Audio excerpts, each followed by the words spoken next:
sampai mati tidak akan sukacita. Karena masalah adalah tanda kehidupan. Betul? Yang sudah sepuh-sepuh mesti sudah membuktikan. Maka kalau Tuhan janji sukacita, Anda sukacita, bukan berarti ada janji hidupmu tidak akan ada masalah. Tidak mungkin. Dan puji Tuhan, kalau Injil yang Anda baca masih sama cetakannya dengan yang saya baca. Tidak ada satu kalimat Yesus ngomong begitu. Kalau ikut aku, masalahmu hilang, utang lunas, sakit sembuh. Orang-orang dokter Andi, orang-orang yang buka bank. Betul ya? Tidak pernah. Tapi Yesus ngomong, kamu akan sukacita. Berarti apa? Sukacita dalam keadaan apapun juga.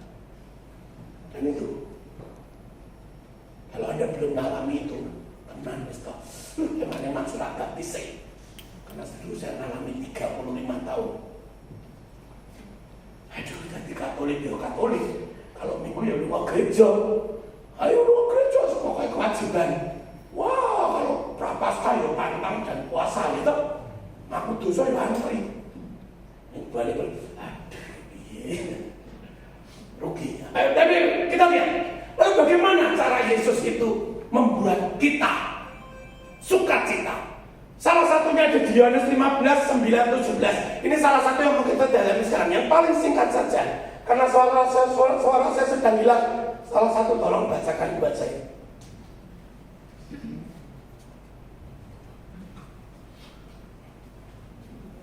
Ya sukacita.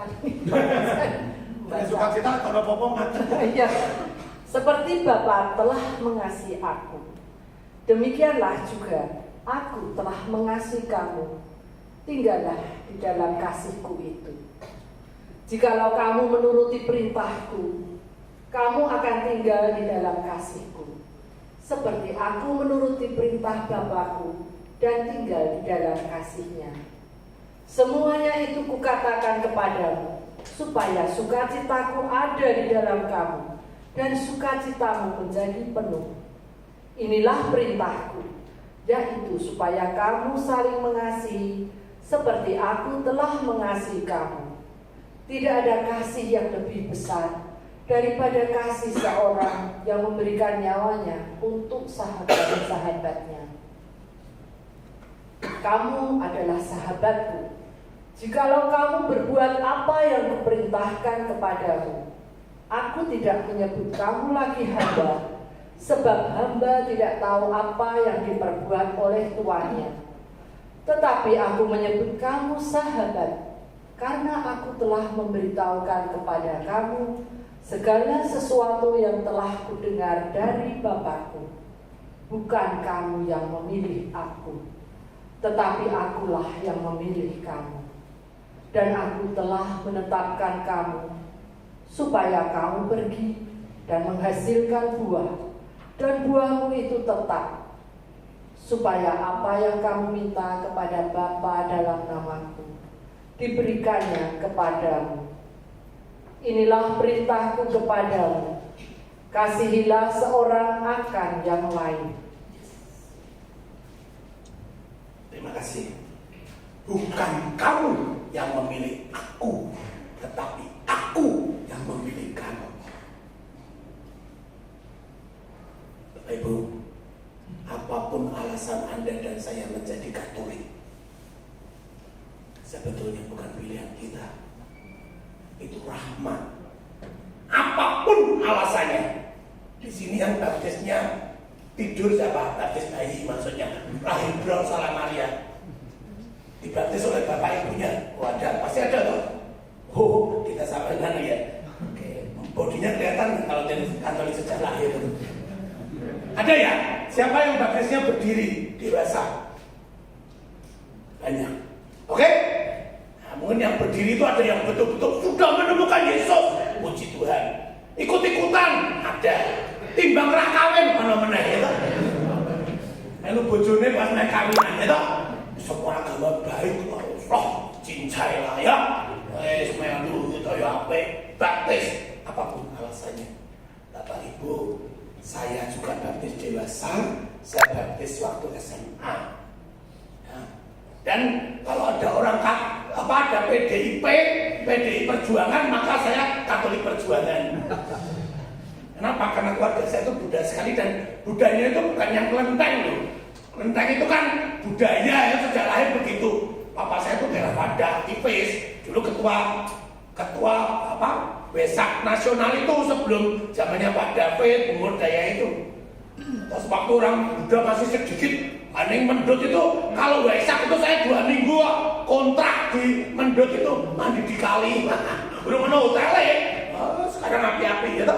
Maka baca parita ya bisa. Namo tassa bhagavato arahato namo sama Sang Buddha bisa. Awang dulu itu. Dan mana?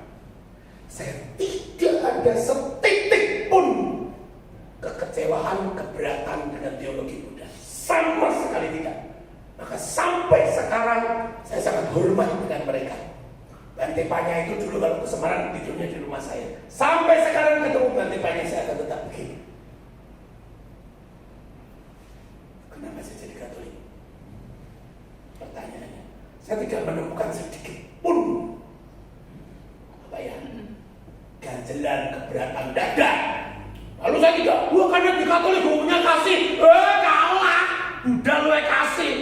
Nyamuk orang mata ini kok ya. Katolik semurah itu kabeh jual. Gerejanya kan nyamuk semurah itu. Udah tuh nyamuk orang mata ini loh kasih.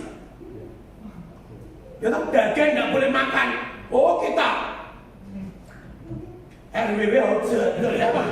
Ya, betul ya? Nggak apa-apa lah. Jadi kalau cuma karena ajarannya baik, saya pikir mana ada sih agama yang ajarannya tidak baik? Bukan itu. Kenapa? Alasannya adalah ini. Saya menemukan hidup relasi dengan Allah yang berbeda. Relasi apa? Sebagai sahabat. Anda yang sejak lahir Katolik saya tidak tahu apakah menikmati. Kalau sudah sejak kecil makan enak terus itu kan ya seperti ini begitu ya. Tapi kalau saya sudah membandingkan yang sangat berbeda adalah relasi kita dengan Allah. Beda sekali. Bersama Yesus kita dijadikan sahabat. Ya. Tak ada kasih ya. Inilah semua itu kukatakan kepadamu. Hati-hati ya. Nah, kamu adalah sahabatku. Aku tidak menyebut lagi kamu hamba, tetapi sahabat. Bapak Ibu, bayangkan toh. Allah yang begitu maha kuasa bisa menciptakan segala sesuatu. Menjadikan Anda dan saya sahabat. Bendino gali dosa. Bendino tidak setia. Siapa kelihatannya di sini? Satu yang merasa layak jadi sahabat Allah.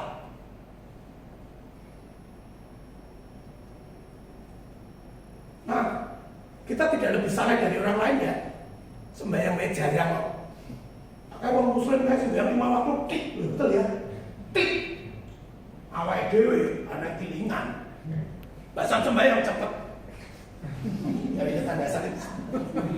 Yang penting betul ya, kita tidak lebih saleh dari orang lain. Apakah kita lebih baik? Wah, betul? Ngomong Katolik yang medit-medit kok, betul? Wah, ngeciak barang kok, betul ya? Anda yang bisnis dulu pernah diciak orang Katolik kok lah?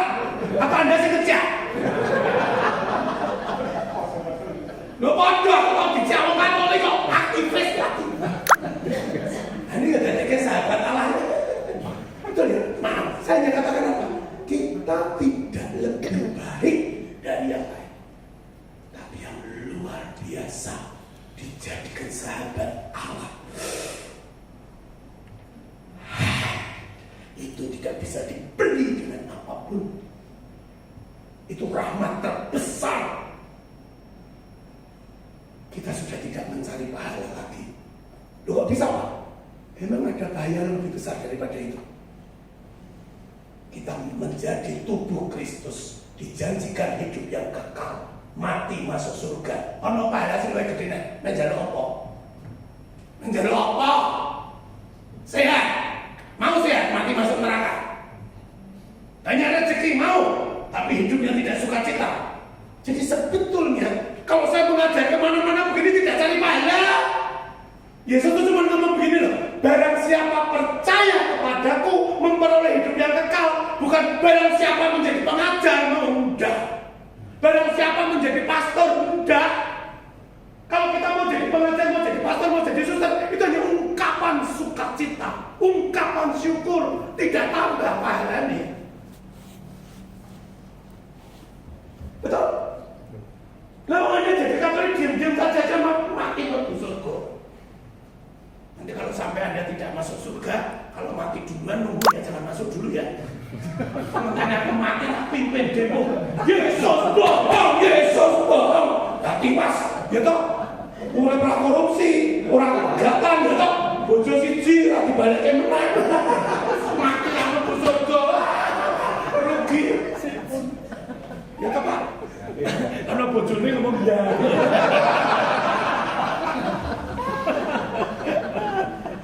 Oke ya, nah tapi pertanyaannya Bapak Ibu, pertanyaan, loh Pak, kok saya tidak merasakan itu?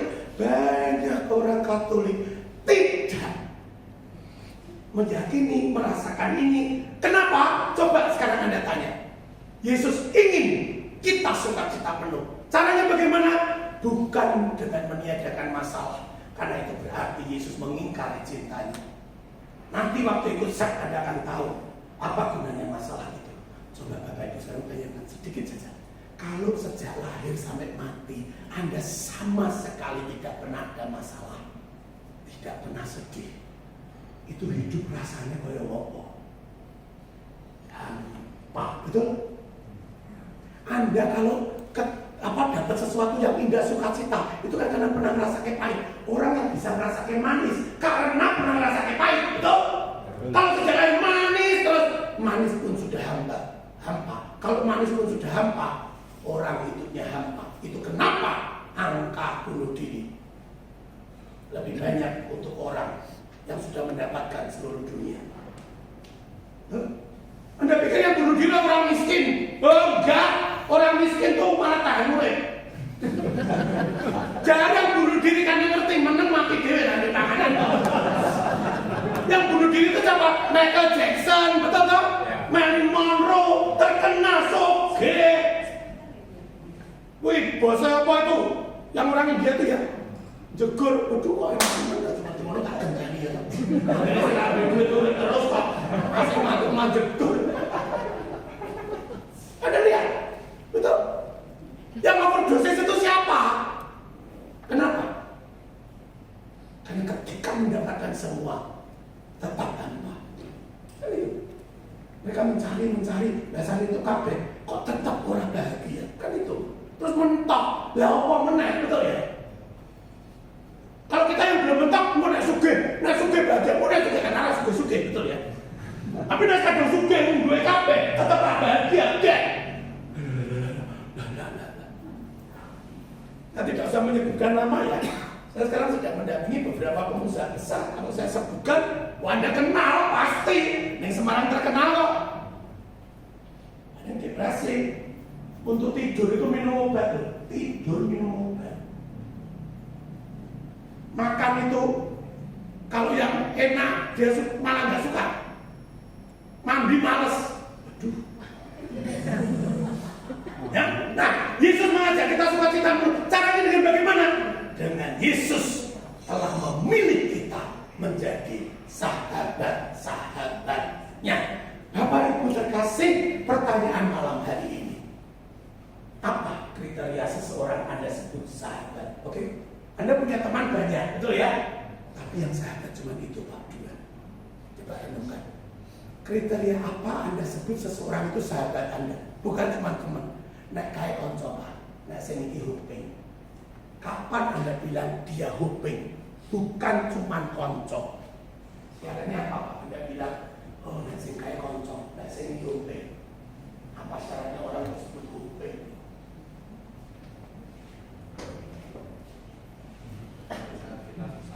Dekat di saat kita susah, boleh. Jadi nek utang terus Pak. Cumi terus. Ada apa? Lo boleh lo ya. Kapan Anda sebut sing kaya kanca, tapi nek sing kaya sahabat. Menolong apapun yang terjadi. Oke?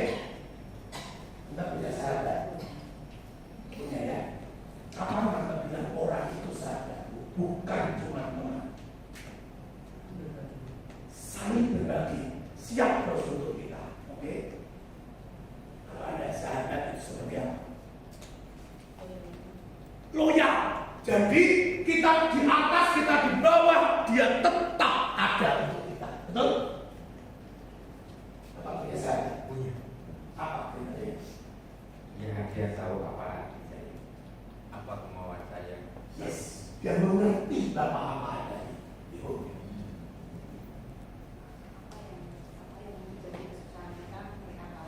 Apa yang menjadi kesusahan mereka tahu. Jadi baru lihat Pak Jai ngerti. Dikit lagi nanti duit mana ya? Ya oke, Anda simpan ya. Itu masing-masing punya pengalaman. Jadi mungkin kriteria ini mungkin mengasihi aku dengan tulus, betul? Selalu ada untukku kapan waktu. Bahkan ketika tak jodake, saya butuh tetap ditolongi, betul ya? Itu sahabat. Mengenal aku dengan baik mendalam, selalu siap menolong. Tadi sudah ya. Mendengarkan keluh kesah, tadi ya Pak curhat ya, betul? Menerima aku apa adanya. Orang petok, betul ya? Waktu aku sukses, waktu gagal, waktu semua orang ngoyak-ngoyak saya, dia ada. Selalu jujur dan setia. Sahabat yang benar Bapak Ibu. Kalau kita salah akan ngonekin. Kamu dijodake ben, betul? Benar. Tapi nek cuma kanca, wah, nyeneng-nyeneng ke, betul? Tapi nek sahabat, tembok cengli, itu wanita. Betul? Benar. Nah, habis itu kita jodake, tapi gue tetap benar. Itu sahabat, betul? Lalu selalu jujur setia, ingin memberi yang terbaik untukku, betul? Dan lainnya. Pertanyaannya, sebelum Anda ikut seks, coba, apakah selama ini Yesus yang adalah sungguh Allah, sungguh manusia telah memilih kita menjadi sahabat-sahabatnya? Pertanyaannya, sudahkah kita mengalami perjumpaan pribadi dengan sahabat kita? Sudahkah Anda mengenal Yesus sebagai sahabat? Sudahkah Anda, saya tanya dulu, Anda dipilih menjadi sahabat Yesus? Amin? Dengan kriteria seperti ini. Oke ya? Lalu Yesus memilih Anda menjadi sahabat. Coba, Yesus masuk kriteria ini enggak? Apakah Yesus menerima Anda apa adanya? Waktu Anda baik atau Anda jelek? Waktu Anda berdosa sekalipun, waktu Anda gagal, dia tetap I still love you. Betul? Apakah Anda sudah mengalami pengalaman Yesus sebagai sahabat? Bisa Anda curhat kapanpun. Yesus selalu memberi yang terbaik. Yesus selalu membantu Anda apa adanya. Satu poin. Banyak orang Katolik pun bukan karena Yesus tidak berbuat apa-apa. Kita tidak sadar bahwa segala sesuatu karena Yesus ada di sebelah kita. Sama seperti dulu ketika saya sudah Katolik, tapi saya terus menjalankan segalanya dengan kekuatan saya sendiri. Ketika saya sukses, saya lupa itu hancur. Waktu saya berapa menit lagi? Oh 15, baik. Kalau 15, saya sempat sharing satu hal.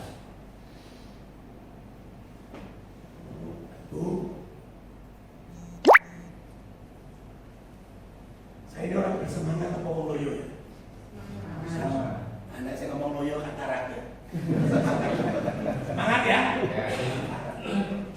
3 tahun yang lalu saya kehilangan persahabatan dengan Yesus dan saya depresi mengatakan bahwa sekarang saya mendampingi 2 pengusaha depresi karena saya pernah depresi. Iya. Biarkan saya berteriak, suara saya harus saya hemat. Masih ingat saya lagi. Baik. Bayangkan lagi saya alun-alun kok bisa depresi. Iya. Bisa iso depresi. Guru iso apa main murid itu. Depresi ke ujung. Kenapa depresi? Bapak Ibu, usaha saya tailor. Ya. Tailor itu zaman sekarang customer-nya 95% pengantin. Betul? Kalau baju harian, nah mau ini. Kalau baju harian itu orang beli departemen store, betul? Orang ke tailor itu kalau memang tuh. Anda tahu waktu awal pandemi? Bless, duel. Semua yang merek batal, yang sudah pesan batal, tidak ada yang kawinan, betul? Kalau kawinan mungkin nikahan. Batal kabeh. Omset saya tidak turun 30%, 50%, 95%. Padahal tailor saya bukan tailor romansing. Pokoknya rame ayam, sepi tempe. Bukan. Saya sudah tailor yang pakai sistem. Nah, saya ada cabang di Semarang, di Jakarta. Oke, ikut dunia dari brandnya. Oke. Jadi saya tidak menikah, saya tidak punya anak. Jadi kalau buat saya sendiri dengan body seperti ini, tidak takut kelaparan lah, betul ya? Cewek, kakak saya bisa kasih makan saya, adik saya bisa. Mama saya umur 81 tinggal sama saya, kan mesti dipangani karena aku sampai memakan. Tidak mungkin lah Pak. Tapi saya punya 60 karyawan, semua punya keluarga, semua makan. Ada 1 tahun sebelum ini, saya barusan merenovasi toko saya di Jakarta, di Asim Azhari ya. Itu tanahnya 500 meter persegi, 4,5 lantai, pakai lift. Duitku celengan tak, duit PKB. Piyu, salah? Tidak. Secara bisnis oke kok, betul? Saya sedang mau perang di Jakarta kok. Saya buat tailor termegah di Indonesia. Sopo saya ngerti nek bakal pandemi, setan dia ngerti kok. Betul? Dibiake kabeh, piyo utang bank sithik-sithik cengli lah. Wong kalau tak hitung sebulan segitu, dengan saya dulu di mall lebih mahal dari itu. Masuklah. Siapa yang akan plak? Habis. Izin bayar karyawan. Anda bayangkan 60 itu kalau semua UMR saja lah. Berapa? Hitung dhewe ya. Kalkulator nol akeh. Depresi. Tidak bisa tidur. Anda jangan bilang depresi itu biar depresi itu tidak bisa tidur. Memang ketik. Tuhan itu baik, tahu. Tuhan itu maha kuasa, tahu. Neng sesuk tetap ramah duitnya. Betul? Ya, tetap ramah duitnya. Tidak bisa tidur. Sudah ngomong dengan siapa-siapa. Malah kalau malam suruh meditasi. Wah! Meditasi dia marah esok mau meditasi. Kon sembahyang rosario. Apa itu tak bilang ya yang pernah depresi ya. Wong depresi sembahyang rosario itu saputran serong jam. Kok muncrat. Betul. Ora barbar iki peristiwa gembira sedih ra ngerti. Seperti itu. Nanti kalau sudah bisa tidur sebentar, sudah 5 hari tidak bisa tidur, itu pusing. Begitu bisa tidur, seperti 2 tembok itu meledak. Lalu saya sampai teriak, keringat dingin. Seperti itu. Ya, sudah. Apalagi dengar berita, ini masih 3 bulan lagi. Diundur 6 bulan lagi. Diundur mana? 9 ingat ya waktu itu ya. Awal-awal beritanya kan ngono. Iki piye kita kan kapan? Hitungannya piye? Loh, kalau kita pinjam bank ya kudu ono kira-kira piye? Mau dihitung piye kan dihitung. Lagi ini tak tutup apa tak tutup apa piye?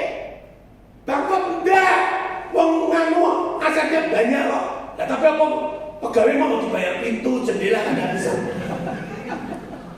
Betul? Dan saya tidak bisa. Itu bisa saja ninggal utang. Saya minta kredit lagi. Berarti nambah utang, nambah bunga. Nah kalau ini terus bangkrut nganggur, mending tak bangkrut saya ini. Wong enggak tahu kapan ujungnya. Nggak ada jalan keluar. Bapak Ibu, tidak cukup sampai di situ. Misalnya, saya terengah-engah. Tidak cukup sampai di situ. Kamis Putih yang pertama tahun 2020, Kamis Putih yang pertama yang kita nonton TV, ingat? Kamis Putih pertama nonton TV. Saking saya stresnya, mamaku tak suruh tak tukok kembang. Mamaku itu kan praktek bunga gereja, kan nganggur pandemi kan tutup gerejanya. Tak belikan bunga, mah dipajang mah ruang doa nih, biar kesana kali gereja, biar senang. Saya misa berdua dengan mama saya umur 81 dengan TV kecil dengan bidawan bunga yang mulia. Kamis Putih. Begitu naik saya selesai misa saya masih bisa bilang, "Ma, ini hari ini tidak teguran ya, Ma?" "Iya, enggak. Surga tutup." Gitu. Sama teguran baik itu tutup. Dadah. Terus waktu saya naik, Bapak Ibu, kamar saya di atas. Jam 2 pagi, Yesus ngajak saya teguran. Kenapa? Tiba-tiba demam tinggi, panas, redek, gitu. Selimutan atau kedinginan, wah tapi kedinginan, saya ambil termometer 39 loh. Giliran putih bungkus plastik kuning, betul ya? Waktu itu takut sekali. Aduh, Tuhan, saya tidak cuma bangkrut loh. Besok jauh. Semua orang mati tahu. Tapi jangan dibungkus plastik kuning. Betul ya? Kan ya gitu loh. Kenapa? Seminggu sebelumnya, Bapak Rohani saya, Pak Yunarto, Ketua Pembangunan Kerap Ambarawa, menjadi korban COVID yang pertama. Itu Bapak Rohani saya. Orang yang begitu melayani Tuhan luar biasa, begitu baik. Ya, begitu baik. Mati seperti itu. Tadi sudah dikremasi jam 3 pagi.